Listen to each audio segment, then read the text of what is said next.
No meu coração, tudo bom? Galera, hoje nós vamos continuar então nossa aula sobre romantismo, belezinha? Lembra que na aula passada aí a gente ficou preso na primeira fase, lembrando que nós estamos falando aí da fase da poesia, tá? E depois nós vamos ver a prosa romântica, como que ela funciona, tá bom? Vamos começar pela poesia, né? Para não ficar tão cansativo, vamos dividir essa poesia nas três fases. E depois a gente vai falar sobre prosa, certo? Então hoje nós vamos falar sobre a segunda fase da poesia, certo? Justamente para não ficar cansativo, né? Não é esse o intuito. Tudo bem? Então, vamos lá? Bora lá? Beleza, galerinha. Seguinte.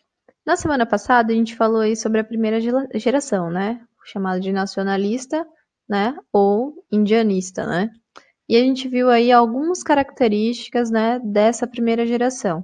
E vocês perceberam aí que essa geração tem um caráter mais ufanista, né? Ou seja, de exaltar aquilo que é da nação, né? E olha, o cachorro atrapalhando de novo. É de praxe, né, gente? Normal.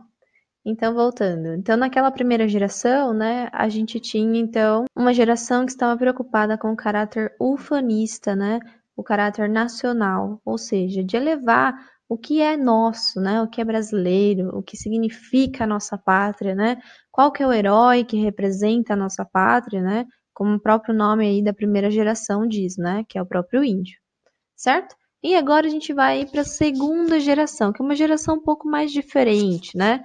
Uma geração aí que vai sofrer, a geração da sofrência, né? Se a gente fosse definir, né, no século XXI, seria com certeza a geração sertanejo, né? Aquele sertanejo de sofrência, tudo bem? Marília Mendonça. Certo? Por quê? Porque agora a galera vai sofrer, certo? A galera dessa segunda geração sofre, se dói, nossa, dói lá na alma da galera, entendeu? Então essa geração ela é conhecida como mal do século ou geração ultrarromântica, tá? Então vocês podem ver aí com esses dois nomezinhos, tudo bem?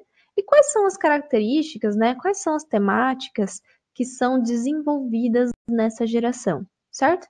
Primeira coisa, a dúvida, né? É uma geração assim bastante subjetiva, né? Vai tratar bastante dessas coisas relacionadas à alma, ao eu, né? Conflitos existenciais, conflitos do eu com o outro, né? Então, uma geração assim bastante sentimentalista, né? E bastante aí subjetiva, certo? Então, uma das coisas que essa geração vai desenvolver aí na sua poesia é justamente a dúvida, né? A dúvida de várias coisas, né? A dúvida em relação à vida, né? O que eu estou fazendo aqui, né? A dúvida do seu próprio eu e a dúvida do eu para com o mundo, né?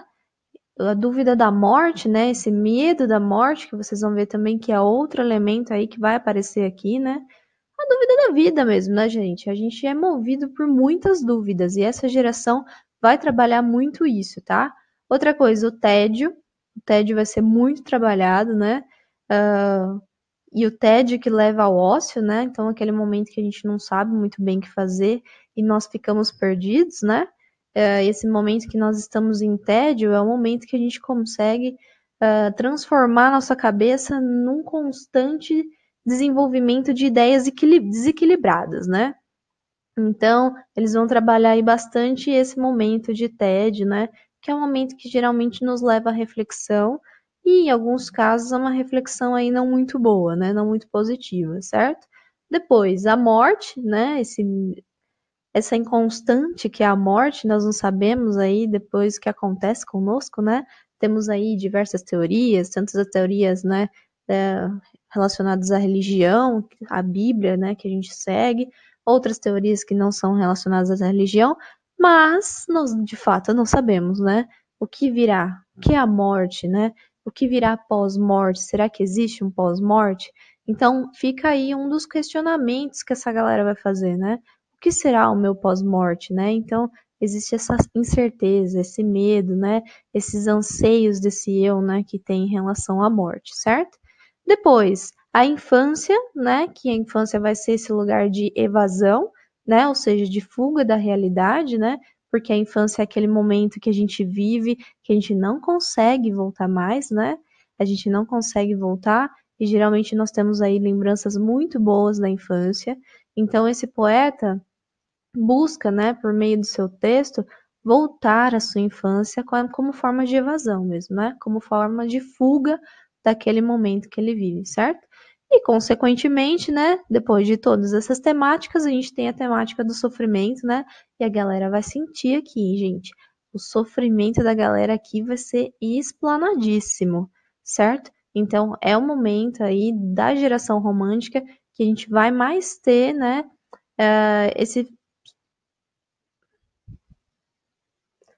essa exploração do sofrimento desse eu, certo? Belezinha? E aí nós temos dois autores que são importantíssimos, né? Que é Álvares de Azevedo e Casimiro de Abreu, certo? Outra coisa, galera, esses poetas morreram muito novos, né? Essa geração também é conhecida como geração mal do século, justamente porque existia o mal do século, né? Que era a tuberculose. Então, esses autores, né? Esses poetas viviam pouco, né? Justamente aí por sua vida boêmia, né? Apesar de no poema, muitas vezes, esse amor ser inalcançável, eles não terem relações com essas mulheres, né? Essa mulher ser inatingível, né? Na vida real não era muito bem assim, porque eram boêmios, estavam sempre em lugares, né? Em prostíbulos, né? Você sabe muito bem que existia muito disso naquela época. Então, eles tinham muito contatos com muitas mulheres, né? E pouca salubridade, né? E fora abuso de bebidas, enfim, né? Então, a vida desses poetas era bastante curta. Então, eles viviam assim até os 20 e poucos anos, né? Então, imagina você viver tão pouco tempo. Então, eles tinham que aproveitar a vida ao máximo. Aquela ideia de carpe diem, galera. Só que nesse caso, o carpe diem do romantismo é diferente do carpe diem, né? Lá do arcadismo, né? Que a gente viu lá de Locus a menos. Então, viva o hoje, mas viva com consciência, porque tem consequência, certo? Aqui não, certo? Viva a vida hoje intensamente, porque não sabemos qual será o nosso amanhã. Justamente porque estamos vivendo aí o mal do século, que é a tuberculose, que matou muitas pessoas, certo? Tudo bem? Então nós temos esses dois caras aí que são importantíssimos, tá? E aí vamos ver os poeminhas deles, certo? Então vamos começar aí com Álvares de Azevedo, tá? Que nasceu em 1831 e faleceu em 1852. Pode ver que ele viveu pouquíssimo, né? Exatos 21 anos, certo? Então, para vocês verem como eles tinham que aproveitar todos os momentos da vida deles, né? Porque ela era muito curta. Imagina você viver até 21 anos, né? Não vive nada, né? Porque a gente começa a ver, muitas vezes, a partir do momento que a gente tem mais maturidade, a gente consegue ter mais percepção acerca da vida. Imagina com 21 anos, você não tem todo esse discernimento acerca da vida, né? Toda essa experiência, não tem toda aquela parte de sabedoria, que é um dos nossos, das nossas dádivas, né? Que é justamente a sabedoria e depois o conhecimento, certo? Então vamos lá? Um dos poemas aí do Álvares de Azevedo é A Lira dos 20 Anos, tá? Que foi publicado em 1866, né? Vocês sabem que existia muito dessas publicações póstumas, né? E aí é em relação a essas fugas, né? Essa ideia de você ter esse tipo de evasão, certo? E essa evasão não precisa ser somente pelo sono, somente pela infância, galera. A gente pode ter evasão por diversos outros aspectos, pelos sonhos, né? Enfim, tudo bem? Então vamos lá. Era uma noite. Eu dormia e nos meus sonhos revia as ilusões que sonhei. E no meu lado senti: meu Deus, por que não morri? Por que no sonho acordei? No meu leito adormecida, palpitante e abatida, a amante do meu amor, os cabelos recendendo, nas minhas faces correndo, como luar numa flor. Senti-lhe o colo cheiroso, arquejando sequioso, e nos lábios que entreabria, lânguida respiração. Não era um sonho mentido, um sonho do coração, que suspirando morria. Senti-lhe o colo cheiroso, arquejando sequioso, e nos lábios que entreabria lânguida respiração, um sonho do coração que suspirando morria.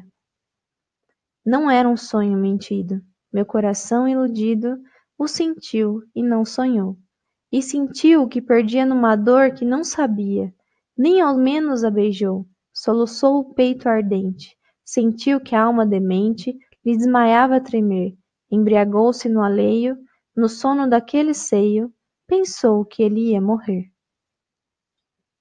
Então vamos lá, gente. Vocês podem ver que é um poema de cunho bastante melancólico, tá? A melancolia com certeza vai ser um dos elementos aí mais explorados dentro dessa segunda fase ultrarromântica. Vocês podem ver que esse eu lírico, ele pensa em algo, né? Ele está imaginando, sonhando com algo, e depois esse algo é inatangível, né? É intangível. Ou seja, esse autor, esse eu lírico, ele não consegue consumar, né, aqueles seus desejos. E a solidão acaba sendo aí um elemento crucial, né? E esse elemento, ele acaba desenvolvendo esse lado melancólico do poeta, certo? Desse eu lírico. Então, a gente vê, né, o quanto a solidão traz o sofrimento, né? E quando esse sonho não se concretizar, também alimenta esse sentimento aí de solidão, que parece até uma condição da vida humana, né? Pode ver. Ele vai falar aí, e nos meus sonhos eu revia as ilusões que sonhei, né? Ou seja, esse eu lírico, ele vai transformando imagens na cabeça dele, ele vai criando imagens na cabeça dele que são apenas imagens ilusórias, né? Essas imagens, elas não se concretizam, e é um poema que vai usar muito de sinestesia, certo? Então, todo esse lado, né, de sentidos do eu, a gente vai ver explorado, pode ver, né? Que ele fala que ele não sente nada, né? E aí a gente tem aí o palpitar, então é como se ele estivesse fazendo um desenho, né? Como se ele estivesse desenhando essas imagens sensoriais aí na nossa cabeça, né? A gente vê a respiração, né? O coração batendo, né? Então é bastante interessante esse lado também. E aí, novamente, nós temos aí a questão da morte, né? Explorada aí dentro do poema. E essa indagação em relação à morte, né? Essa fuga, né? Seria a fuga, né? Esse modo de evasão. E aí ele pergunta: Deus, por que eu não morri? Né? Por que eu acordei do meu sono? Eu não queria acordar. Por quê? Porque era a minha forma de se evadir desse momento que eu não queria viver. Então, gente, parece que esse poema, ele gira em torno de um total devaneio, né? Esse sujeito vai criando um devaneio tão grande que ele fala, né? Que não era um sonho mentido. Eu estava sentindo aquilo de fato, né? E ele vai criando essas imagens, e essas imagens são tão verossímeis, né? Porque ele sente tudo aquilo, né? Que ele acha que aquilo é uma realidade, né? Então, esse poema é muito interessante, né? Justamente por isso, porque esse lírico consegue trazer todos esses elementos que a gente falou, a dúvida, o tédio, né? Por quê? Porque é um momento aí que a gente começa a refletir, começa a botar um monte de paranoia na cabeça, né? A morte, o sofrimento, né? Então, todos esses elementos estão dentro aí de um pedacinho dessa líria dos 20 anos. Certo? Belezinha? Bom, e agora vamos ver aí um poeminha do Casemiro de Abreu, certo? Chama Meus 8 Anos. Ou seja, dá aquela ideia também de novo, né? De evasão, né? Ou seja, de fuga da realidade a partir da infância, né? Então, essa chave da evasão aqui, nesse caso, vai ser justamente essa fuga por meio da infância, tá? Então, vamos lá. Oh, que saudades que eu tenho da aurora da minha vida, da minha infância querida, que os anos não trazem mais. Que amor, que sonhos, que flores, naquelas tardes fagueiras, à sombra das bananeiras, debaixo dos laranjais. Como são belos os dias de despontar das existências, respira a alma inocência como perfume a flor. O mar é lago sereno, o céu um manto azulado, o mundo um sonho dourado, a vida um hino de amor. Que auroras, que sol, que vida, que noites de melodia naquela doce alegria, naquele ingênuo folgar. O céu abordado das estrelas, a terra de aroma cheia, as ondas beijando a areia e a lua beijando o mar. Ó dias da minha infância, ó meu céu de primavera, que doce a vida não era nessa risonha manhã. Em vez de mágoas de agora, eu tinha nessas delícias de minha mãe as carícias e beijos da minha irmã. Livre filho das montanhas, eu ia bem satisfeito, de camisa aberta o peito, pés descalços, braços nus, correndo pela campina, à roda das cachoeiras, atrás das asas ligeiras, das borboletas azuis. Naquele tempo ditoso, ia colher as pitangas, trepava tirar as mangas, brincava à beira do mar.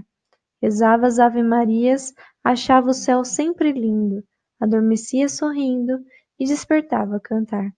Oh, que saudades que tenho da aurora da minha vida, da minha infância querida, que os anos não trazem mais. Que amor, que sonhos, que flores, naquelas tardes figueiras, à sombra das bananeiras, debaixo dos laranjais. Então, gente, como a gente acabou de ver, né, o elemento aí principal é essa ideia de evasão, né? Nós temos também os sentidos que são explorados, né? Então, esse eu lírico, ele recorda da sua infância em vários sentidos, né? E, inclusive, ele explora, né, esse lado sinestésico do eu, ou seja, essas recordações que nos vêm à mente, né? Elas vêm com cheiros, elas vêm com sabores, a gente lembra de tato, né? A gente lembra de visualmente como as coisas eram. Então, ele quer retratar aí tudo isso, né, dentro do texto.